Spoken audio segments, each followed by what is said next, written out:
तो गाइस हमारा आज का चैप्टर स्टार्ट कर रहे हैं हम। आज का जो टॉपिक है इसको समरूपता है। एक चैप्टर जो हम ट्राइंगल पढ़ाने वाले हैं, चैप्टर नंबर 6 है। लेसन जो हमारा 6 से पढ़ाएंगे हम। और जो ट्राइंगल है, ट्राइंगल चैप्टर नंबर 6 ट्राइंगल उनकी त्रिभुज, इसको पढ़ाना स्टार्ट कर रहे हैं। तो इसमें पढ़ाने से पहले इसमें जो चैप्टर के बारे में थोड़ा इंट्रोडक्शन है बता देते हैं। इसमें हमें इस टाइप के क्वेश्चन है कि पहले तो हमें पता होना चाहिए कि समरूप क्या होता है। क्या होता है कि समरूप त्रिभुज जो है या समरूप त्रिभुज त्रिभुज के बारे में पढ़ेंगे। तो समरूप त्रिभुज किस टाइप के होते हैं। सर्वांग समता आपने पढ़ी होगी 9th क्लास में भी कि सर्वांग समता में क्या होता था कि अगर वृत्त है तो उसकी समान त्रिज्या के वृत्त होने चाहिए, या वर्ग हैं तो उनकी भुजा, दो वर्ग हैं तो दोनों की भुजाएं बराबर होनी चाहिए। अगर पहला वाला वर्ग है उसकी जो भुजा है और दूसरे वाला जो वर्ग है उसकी जो भुजा है वो सिमिलर सेम होनी चाहिए। आयत है तो सेम होनी चाहिए, सेम लंबाई और लेंथ और ब्रेड्थ एक होनी चाहिए। ऐसे ही ट्राइंगल है, ट्राइंगल की लेंथ मतलब साइड्स, लेंथ ऑफ साइड जो है उनकी जो भुजाएं हैं उनकी लंबाई जो है बराबर होनी चाहिए, और या एंगल्स बराबर होने चाहिए। तो या कुछ एंगल्स बराबर हो या कुछ साइड्स बराबर हो, तब वो हम मान से सर्वांग समता प्रूव कर लेते थे। वैसे समरूपता भी है लेकिन इससे थोड़ा अलग है। इसमें क्या सब में समान रूप में स्वरूप मतलब एक जैसा रूप होना चाहिए, एक जैसा दिखना चाहिए। जैसा कि मैंने बताया है, ये एक वृत्त है, एक बड़ा वृत्त है। अब इसको अलग अलग करके दिखाया, एक बड़ा वृत्त है, एक छोटा वृत्त, लेकिन ये देखने में दोनों एक जैसे हैं। लेकिन इनकी आप त्रिज्याएं देखें, अगर इसकी 5 होगी तो इसकी जो त्रिज्या होगी समथिंग 2 होगी, लेकिन देखने के एक जैसे हैं तो इसलिए ये क्या होंगे समरूप त्रिभुज, सॉरी समरूप वृत्त होंगे। ठीक है। यहाँ पे वर्ग की बात करें, ये वर्ग है। अगर इसकी भुजा मान लेते हैं कि ये 8 सेंटीमीटर है तो ये तो 3 सेंटीमीटर, लेकिन ये भी वर्ग है और ये भी वर्ग है। ये दोनों एक जैसे देखने में है। अगर एक जैसे देखने में तो ये समरूप है। ऐसे ट्राइंगल की बात करें, ये वाला ट्राइंगल, ये वाला ट्राइंगल, ये अगर समबाहु त्रिभुज है, समबाहु त्रिभुज है और ये भी समबाहु त्रिभुज है, इनकी जो अगर ये 6 है, ये भी 6 है, ये भी 6 है, तो ये 3 है, ये 3 है, 3 है। तो ये क्या है, देखने में एक जैसा होना चाहिए और इनकी लेंथ जो है वो अलग अलग होगी। बट एक इनकी कंडीशन क्या है, इनकी भुजाओं का जो अनुपात है, यहाँ पर इसको हटा दें। अगर हमारे पास वर्ग है, जब हम वर्ग के बारे में पढ़ेंगे तो वर्ग, लेकिन हमारा चैप्टर जो है वो है ट्राइंगल। तो ट्राइंगल है, अगर हमें इसमें ले लिया इसी की बात करें, ए बी सी, इसको पी क्यू आर, ये इसके नाम मैंने रख लिए। अब समरूप त्रिभुज की कंडीशंस हैं कि समरूप त्रिभुज में कुछ थ्योरम्स आपने पढ़ी होंगी। ऐसे एस साइड साइड साइड, ऐसे एस साइड एंगल साइड, ठीक, या फिर angle side angle, angle angle angle, आपने इस तरह से पढ़ा होगा। या R H S right hand angle, hypotenuse and side, बल्कि हाइपोटेनस कान और इसको ये भुजा, एक 90 कोण का, एक त्रिभुज में कोण आती है 90 इंच।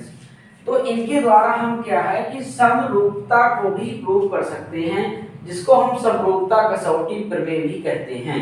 ये समरूपता कसौटी प्रमेय के माध्यम से किया जा सकता है। इसके लिए उसमें क्या होता है कि संगत भुजाएं जो होती हैं, जैसे ए बी है, इसकी संगत भुजा पी क्यू है, ए सी है तो यहाँ पर पी आर है, यहाँ पे बी सी संगत बी सी है तो इसकी संगत भुजा हो गई क्यू आर हो गई।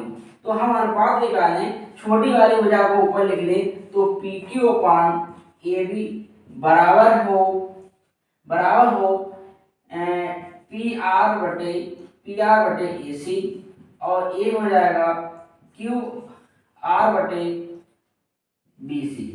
इनका अनुपात निकालेंगे तो इनका अनुपात आ जाएगा 1/2 भाई 6/2 3/6, तो 3/6 कितना हो जाएगा 1/2। तो इसका भी अनुपात 1/2 है, इसका भी अनुपात 1/2, इसका भी अनुपात 1/2। तो संगत भुजाओं का जो संगत भुजाओं की लंबाई है उनका अनुपात करें तो बराबर आएगा तीनों भुजाओं का। तो इससे भी हम प्रूव कर सकते हैं कि एक त्रिभुज जो है वो समरूप त्रिभुज है। तो ये तो हो गया हमारा समरूपता से रिलेटेड कुछ बेसिक नॉलेज। अब मैंने थ्योरम्स बताई थी ये कुछ, इसमें क्या होगा, ए वाली साइड ये हम सर्वांग समता में पढ़ते थे, लेकिन सर्वांग समता में तो पढ़ा ही था, लेकिन ये समरूपता में भी आएगा। समरूपता में भी इससे रिलेटेड, इन थ्योरम से रिलेटेड हम क्वेश्चंस को करेंगे और समरूप त्रिभुज को समरूप प्रूव करने का काम भी इन्हीं थ्योरम्स की मदद से करेंगे। लेकिन अगर हम क्षेत्रफल निकालना होगा, किसको, इस दो समरूप त्रिभुज हैं और उनका क्षेत्रफल निकालना है, तो इसकी एक थ्योरम्स है, उस थ्योरम्स के माध्यम से हम समरूप त्रिभुज के जो क्षेत्रफल होगा उसको भी हम ज्ञात कर सकते हैं। वो हमारे नेक्स्ट टॉपिक में होगा, नेक्स्ट टॉपिक होगा उसमें उसके बारे में बताएंगे। अभी समरूपता ये कंप्लीट हुआ, इसके बाद हम अब कराएंगे इससे रिलेटेड क्वेश्चन कि समरूप त्रिभुज है तो अगर हमारे पास इस टाइप के क्वेश्चन होंगे, मैं थोड़ा हिंट दे दूं, अभी करेंगे उसके बाद। जैसे आपको ए और बी और सी है, यहाँ पर डी और ई है, ये डी ई जो डी भुजा जो है डी ई समांतर है बीसी की। अगर ये वाली भुजा इसके समांतर है तो अगर ये 3 दिया है, ए 3 दिया, ए 6 दिया है, ये आपके लिए दे दिया उन्होंने, ये भी 3 दे दिया, तो ये वाला कितना होगा,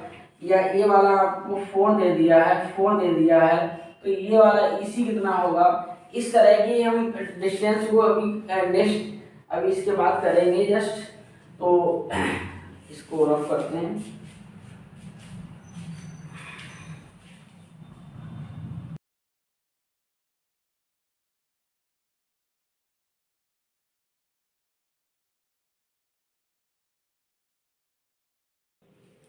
तो क्वेश्चन है हमारा, एक क्वेश्चन इस तरह से दे रखा है कि एक त्रिभुज दे दिया और कहा है कि डीई भुजा जो है वो बीसी के समांतर है, ये दिया है, और एडी जो है वो 1.5 है, 1.5 है, डीबी या बीडी है तो कितना है 3 है।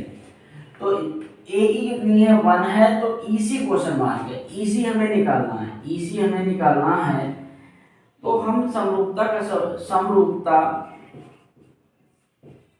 कसौटी प्रमेय का यूज करें, संगत भुजाओं का अनुपात जो है वो बराबर होता है, तो हम क्या करेंगे,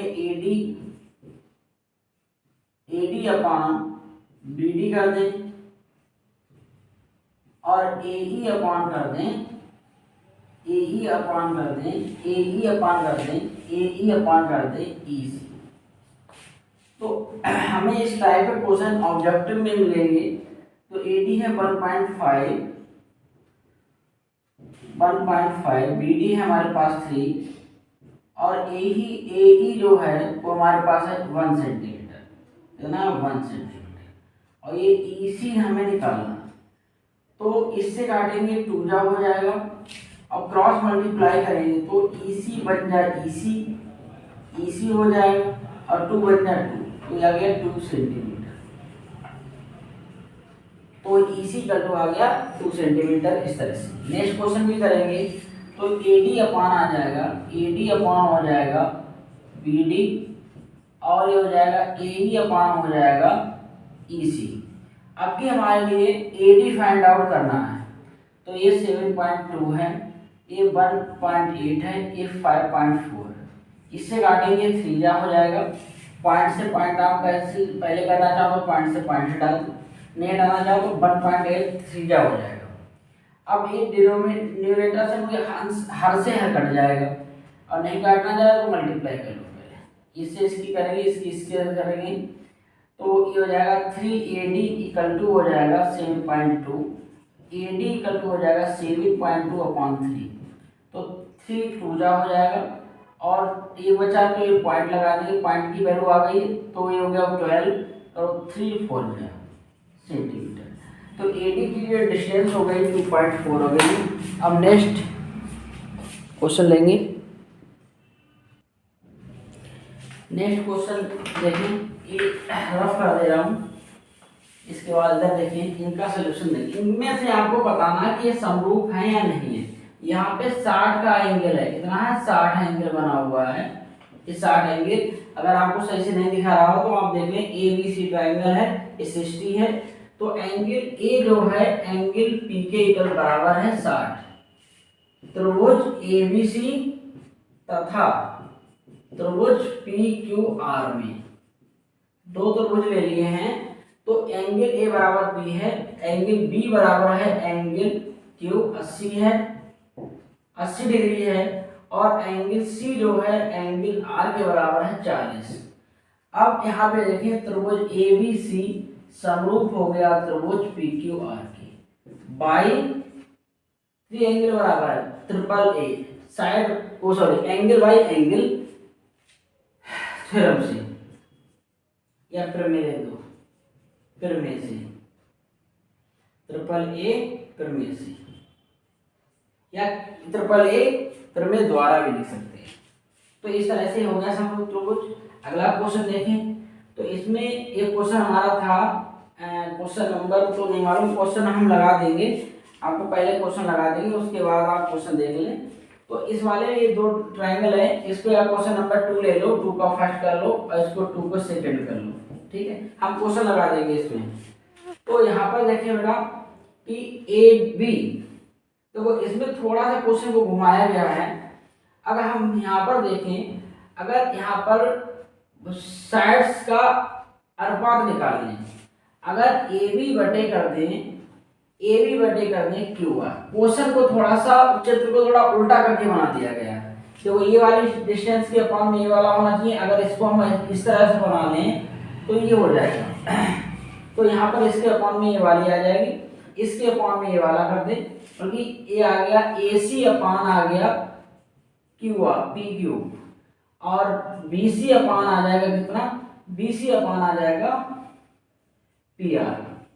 अब तीनों किसी का भी निकालो आप, इसका करेंगे आप करेंगे 2/4, इसका करेंगे आप AC 3/6, इसका करेंगे 2.5/5, तो इससे काटेंगे 1/2, इससे काटेंगे 1/2, इससे काटेंगे 1/2, तो 1/2 बराबर 1/2 बराबर 1/2। तो तीनों का अनुपात जो है वो बराबर आ रहा है, इसलिए दोनों त्रिभुज कैसे हो जाएंगे, त्रिभुज ABC और त्रिभुज PQR, त्रिभुज ABC तथा त्रिभुज